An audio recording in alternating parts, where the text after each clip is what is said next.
Chapter 78 from The Wild Robot by Peter Brown, The Farewell.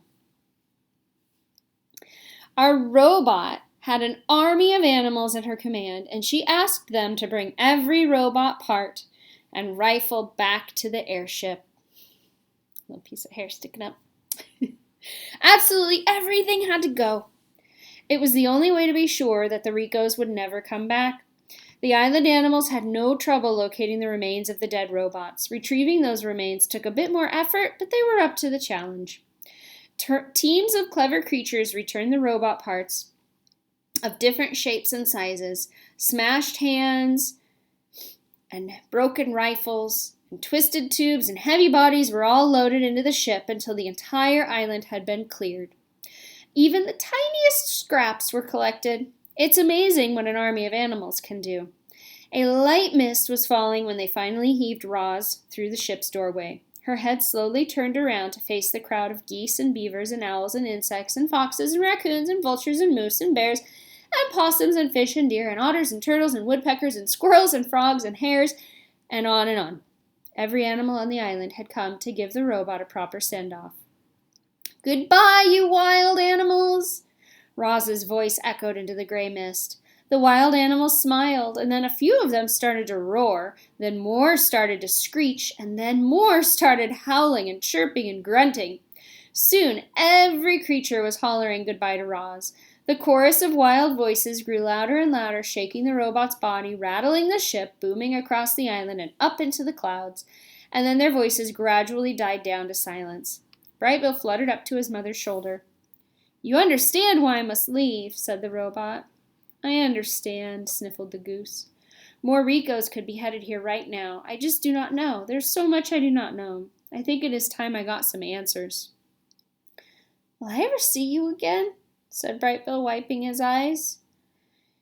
"You are my son, and this is my home," said Roz. "I will do everything in my power to return."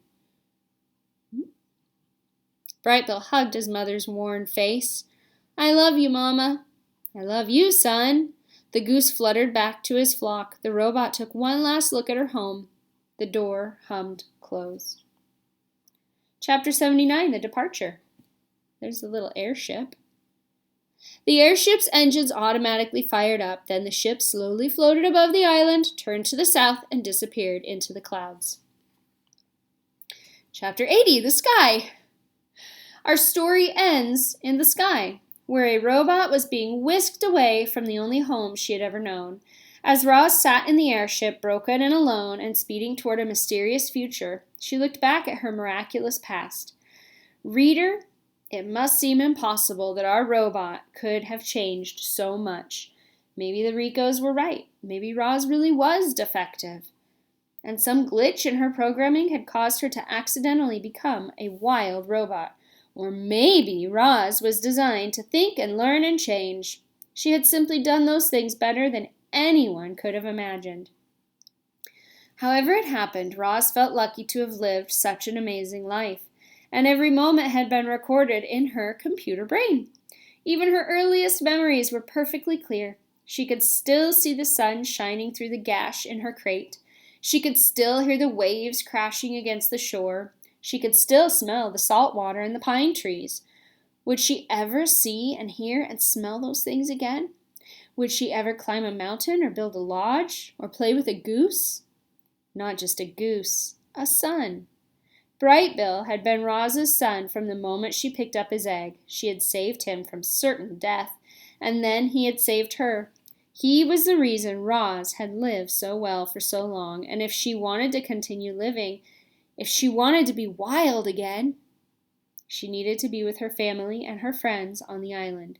So, as Roz raced through the sky, she began computing a plan. She would get the repairs she needed.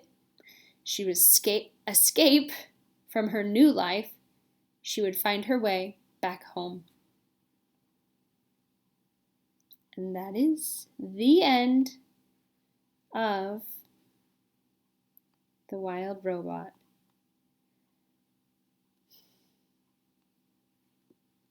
by Peter Brown. Oop, I wanted that to stay up there. Try one more time.